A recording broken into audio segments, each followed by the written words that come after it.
এটা এমন একটা দুনিয়া যেখানকার চোরেরা পুরো আস্ত ব্যাংকটাকেই চুরি করে নিয়ে যেত।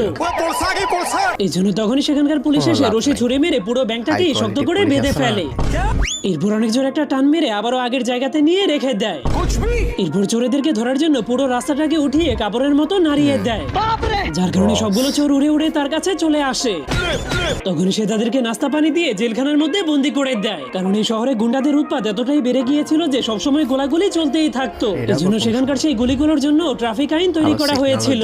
তখন এই লোকটা ছোট্ট একটা ভুলের জন্য এই লোকটাকে মেরে ফেলে। ঠিক তখনই পপাই গাধার পিঠে চড়ে সেই শহরে পুলিশ হওয়ার জন্য চলে আসে, কিন্তু এখানে গুন্ডাদের কারণে পুলিশেরা বেশি দিন বেঁচে থাকতে পারতো না। এই জন্য পুলিশের চাকরি নেওয়ার আগেই তাদের কবর খুঁড়ে রাখা হতো। কিন্তু পপাই কোনো কিছুকেই ভয় পায় না। डरने से क्या फायदा है? এরপর সোজা গিয়ে পুলিশে ভর্তি হয়ে গেলে তাকে গুন্ডাদেরকে মারার জন্য দুইটা বন্দুক দিয়ে দেওয়া হয়। কিন্তু পপাই বন্দুকগুলোকে ফেলে দিয়ে বলে, গুন্ডাদের জন্য আমার হাতই যথেষ্ট।